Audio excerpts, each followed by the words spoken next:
সরকারের সাথে আলোচনায় এখনো কোনো সমাধান না হওয়ায় দিল্লির যন্তর মন্তরে ভারতের ছাত্র জনতার বিক্ষোভ অব্যাহত রয়েছে। আলোচনায় শিক্ষামন্ত্রীর পদত্যাগ সহ ৩ শর্ত দিয়েছে সিজেপি, আর তাদের দাবি পর্যালোচনায় ২৪ ঘন্টা সময় নিয়েছে সরকার। এর মধ্যে বড় বিক্ষোভের আশঙ্কায় নিরাপত্তা ব্যবস্থা জোরদার করা হয়েছে। দিল্লির যন্তর মন্তরে উত্তাল বিক্ষোভে দেয়াল জুড়ে গ্রাফিতি আঁকছেন আন্দোলনকারীরা। হাতে ব্যানার প্লাকার্ড নিয়ে সরকার বিরোধী স্লোগানে মুখর পুরো এলাকা, ছড়াচ্ছে উত্তাপ। এদিকে দিল্লির বিত্তুল ভাই পাটেল হাউসে কেন্দ্রীয় সরকারের সঙ্গে সিজেপির দ্বিতীয় দফার বৈঠক হয়েছে। মন্ত্রী জগৎ প্রকাশ নাড্ডা ও জিতেন্দ্র সিং এর সাথে বৈঠক করেন সৌরভ দাসের নেতৃত্বে সিজেপির প্রতিনিধি দল। সিজেপির পক্ষ থেকে জানানো হয়, শিক্ষামন্ত্রী ধর্মেন্দ্র প্রধানের পদত্যাগ, নিট সংক্রান্ত আত্মহত্যাকারীদের প্রতি পরিবারকে 1 কোটি রুপি ক্ষতিপূরণ ও আন্দোলনকারীদের বিরুদ্ধে মামলা তুলে নিতে হবে। ওদের স্বপ্ন পূরণে পাশে থাকতে পেরে আমরা গর্বিত।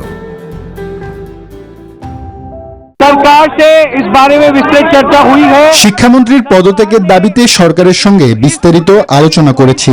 দাবিটি বিবেচনার জন্য শনিবার বিকেল পর্যন্ত সময় চেয়েছে। সরকারকে স্পষ্ট জানিয়েছি, বিক্ষোভ শক্তিশালী হবে।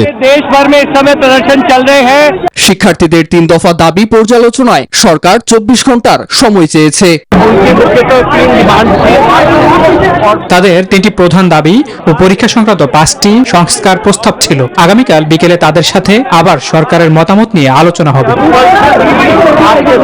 এদিকে মন্ত্রিসভার বৈঠকে প্রশ্ন ফাঁস ঠেকাতে পাবলিক এক্সামিনেশনস আইনের সংশোধনী অনুমোদন দিয়েছে কেন্দ্র সরকার। এতে প্রশ্ন ফাঁসে জড়িতদের সর্বোচ্চ 10 বছরের কারাদণ্ড ও 10 কোটি রুপি জরিমানার বিধান রয়েছে।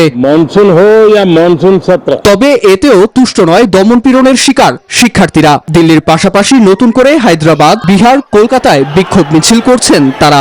লোকসভায় চলছে অবস্থান কর্মসূচি। আন্দোলন ঠেকাতে দিল্লি পুলিশের ছুটি বাতিল সহ 14টি মেট্রো স্টেশন সাময়িক বন্ধ রাখা হয়েছে।